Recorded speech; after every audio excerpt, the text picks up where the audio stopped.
सीधे आपको ले चलते हैं मुंबई, जहां ठाकरे ब्रदर्स प्रेस कॉन्फ्रेंस कर रहे हैं।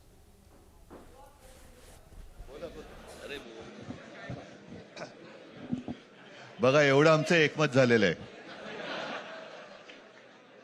सर्वांचं स्वागत करतोय. आणि आता संजय राऊत यांनी संयुक्त महाराष्ट्राच्या लढ्याची आठवण करून दिली. तो जो मंगल कलश आणला गेला तो काही सत्यनारायणाच्या पूजेसारखा आणला गेला नाही. त्याच्या मागे खूप मोठा संघर्ष झालेला आहे. 105, 107 किंवा त्याहूनही जास्त मराठी माणसांनी बलिदान देऊन मुंबई महाराष्ट्राला मिळवून दिली. आणि त्याची आठवण आज होणं स्वाभाविक आहे.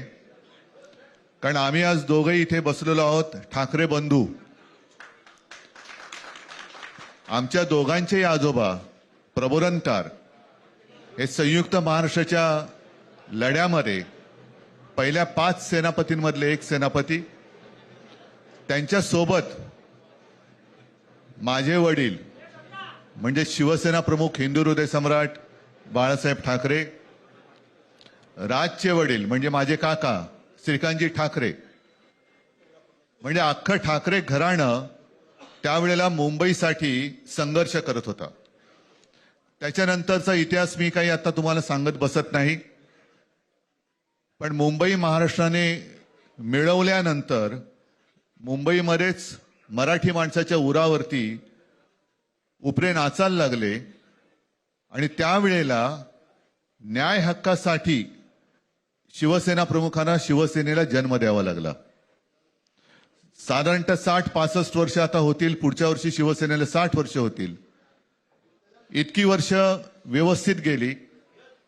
आणि आज परत आपण पाहतो आहोत की मुंबईचे लचके, मुंबईच्या चिंधड्या उडवायच्या हे मनसुबे त्यावेळेला ज्यांना मुंबई पाहिजे होती त्यांचेच प्रतिनिधी, जे वरती दोघं जण, वरती म्हणजे इकडे नाही दिल्लीत बसलेले आहेत, त्यांचे मनसुबे आहेत.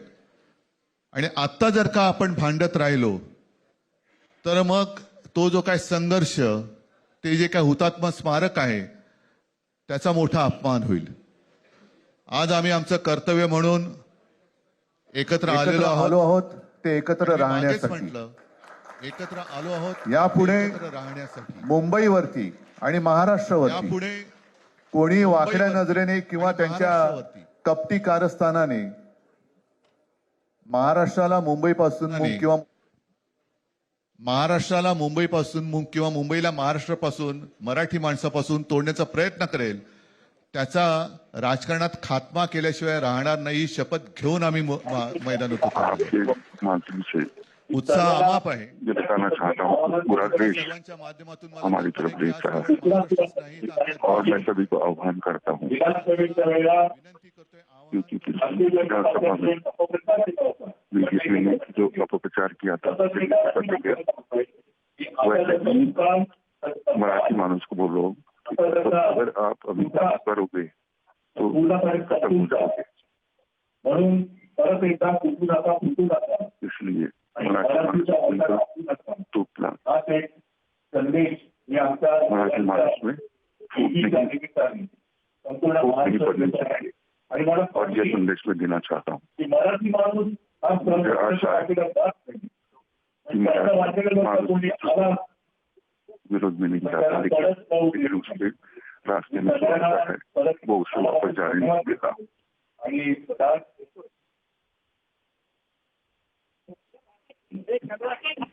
अब मैं राज को बात करनी. आप सभी का मैं स्वागत करता हूँ.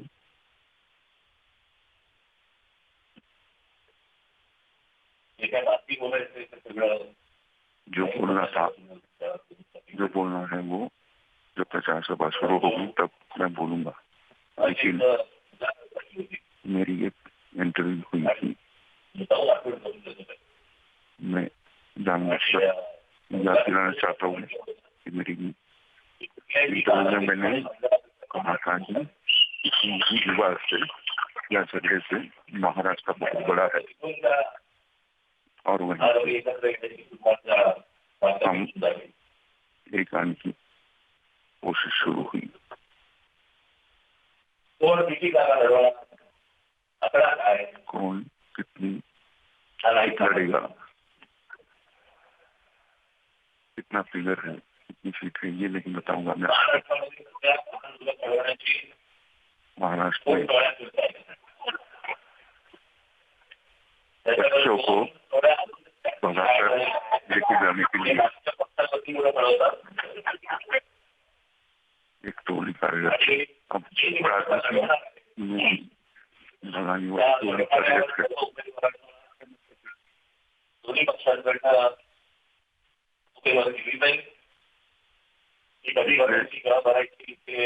चुनाव लड़वाना है उसे किया जाएगा। आज हम एक ही बात बोलना चाहता हूँ और दिनों से महाराष्ट्र को ये प्रतीक्षा थी, लेकिन आपके मोबाइल पर तुरंत आएगी ब्रेकिंग न्यूज। स्क्रीन पर सबसे पहले दिखेगी बड़ी खबर, देश दुनिया की हर खबर एक जगह।